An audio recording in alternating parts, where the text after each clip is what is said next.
धाराशिव नामक शहर में सूरज नाम का एक छोटा बच्चा अपने माता पिता के साथ रहता था। वो पढ़ाई में अच्छा नहीं था।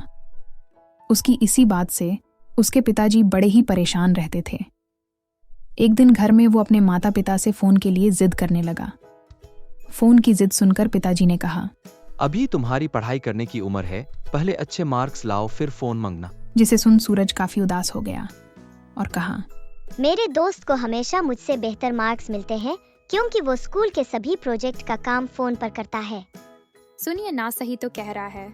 हम सूरज को एक फोन लेकर देते हैं, क्या पता इसके मार्क्स भी अच्छे आने लगे। तो फिर ठीक है, मैं तुम्हें एक पुराना फोन लेकर दे देता हूँ। ये सुनकर सूरज बहुत खुश हुआ। अगले दिन सुबह पिताजी ने कहा, ये लो बेटा तुम्हारा नया फोन। सूरज अपना फोन देखकर बहुत खुश हुआ। कुछ दिनों तक सूरज ने फोन का उतना ही इस्तेमाल किया जितनी उसे जरूरत थी।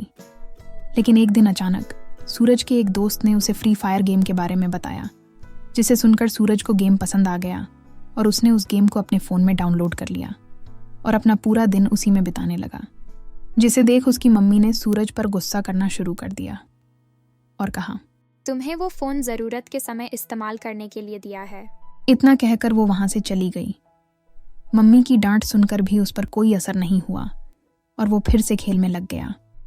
एक दिन रात में सूरज फोन पर गेम खेल रहा था कि तभी अचानक से उसके फोन की स्क्रीन ब्लैंक हो गई और फोन बंद हो गया। लगता है शायद फोन पुराना होने की वजह से बंद हो गया होगा। ऐसा सोचकर उसने फोन को साइड में रख दिया।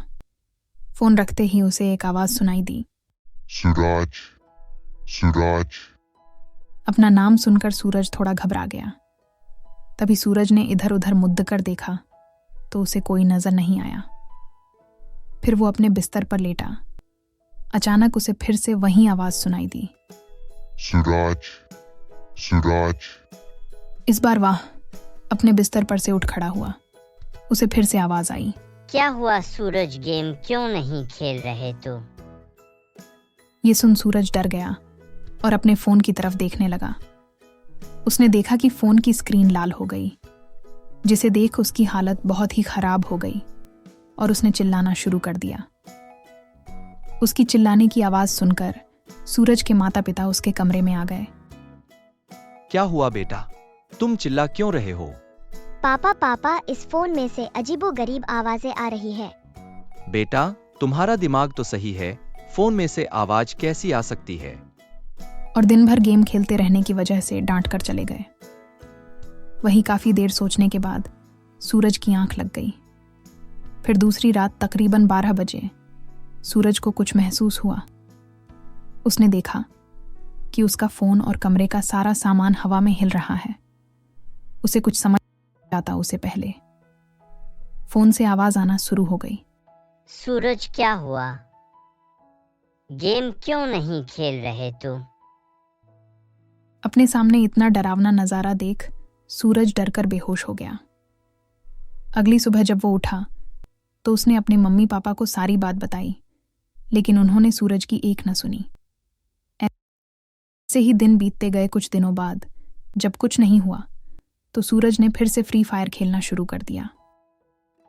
काफी रात हो गई थी और सूरज फ्री फायर खेल ही रहा था कि तभी उसे अपने फोन पर एक बच्चे का चेहरा दिखाई दिया, जिसकी आंखें खून जैसी लाल, चेहरा एकदम काला और होठों के पास एक बड़ा घाव था। जिसे देख सूरज ने तुरंत अपना फोन फेंक दिया और जोर से चिल्लाया, मम्मी, मम्मी। इतने में सूरज के मम्मी पापा उसके कमरे में आ गए। सूरज की बुरी हालत देख उसके मम्मी पापा डर गए। दोनों के पूछने पर सूरज ने उन्हें सारी बात बता दी। सब सुनने के बाद सूरज के पापा ने फोन की तरफ अपना हाथ बढ़ाया, लेकिन फोन हवा में उड़ गया और उसमें से आवाजें आने लगी। क्या हुआ सूरज, अब तुम गेम नहीं खेलोगे? आओ खेलो, मुझे भी तुम्हारे साथ खेलना है। अपने सामने का नजारा देख सूरज के पापा समझ गए कि मामला कुछ गड़बड़ है। तभी सूरज के पापा ने कहा, मुझे पता है कि तुम एक काली शक्ति हो। जिस पर भूत बोला, बड़े समझदार लगते हो, पर मेरे बारे में पता लगाना बहुत ही मुश्किल है। बस सूरज के साथ मुझे ये फ्री फायर गेम खेलनी है। इतना कहकर आवाज बंद हो गई और फोन नीचे जमीन पर गिर गया। अगले ही दिन सूरज के पापा ने तांत्रिक को अपने घर में बुला लिया। तांत्रिक ने फोन देखकर कहा, इसमें एक आत्मा का वास है। इस बात को सुन दोनों ही काफी डर गए और कहा, तांत्रिक जी, इस भूत को जल्दी भगाइए यहाँ से। जिसके बाद तांत्रिक ने मंत्र पढ़ना शुरू किया। आलतू जलालतू, इस आत्मा के बारे में बता तू। तांत्रिक के मंत्र पढ़ते ही भूत फोन से निकलकर सामने आ गया। सब उस भूत को देखकर हैरान हो गए क्योंकि वो किसी छोटे बच्चे का भूत था। तांत्रिक बोला, कौन हो तुम बच्चे और यहाँ क्या कर रहे हो? मैं यहाँ सूरज को सबक सिखाने आया हूँ। तांत्रिक ने पूछा कि सूरज ने तेरा क्या बिगाड़ा है जो तू उसे सबक सिखाना चाहता है?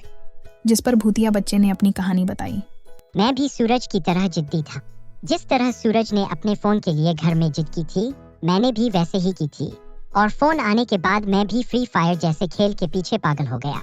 फोन का ज्यादा इस्तेमाल करने की वजह से मुझे रोज अपने मम्मी पापा से डांट पड़ती थी, लेकिन मैं उनकी सुनता ही नहीं था। एक दिन मम्मी ने मेरा फोन लेकर कहीं छुपा दिया। ये जानने के बाद मैं घर की छत पर जाकर उन्हें धमकी देने लगा कि मुझे मेरा फोन दे दो वरना मैं कूद जाऊंगा। लेकिन उन्हें डराने के चक्कर में मेरा पैर फिसल गया और मैं छत से गिर गया, जिसके बाद मेरी मौत हो गई और मेरी आत्मा इसी फोन में बस गई। कहानी सुनने के बाद तांत्रिक ने कहा, इसलिए तुम्हारे मम्मी पापा ने तुम्हारा ये फोन बेच दिया होगा। जिस पर भूतिया बच्चे ने बोला, उन्हें तो इस बारे में पता ही नहीं था, बस मेरी याद ना आए इसलिए उन्होंने ये फोन बेच दिया। जब मैं यहाँ आया तो मुझे सूरज भी वैसा ही करता दिखा जैसा कि मैं था। मैं बस सूरज को डराना चाहता था कि वो ये फ्री फायर गेम न खेले, क्योंकि वो भी इसका आदी होता जा रहा था और अपने मम्मी पापा की बात नहीं मान रहा था और दिन भर बस फोन में लगा रहता था। मुझे पता है कि जब आप अपने घर वालों से दूर हो जाते हैं तो आपको कैसा लगता है।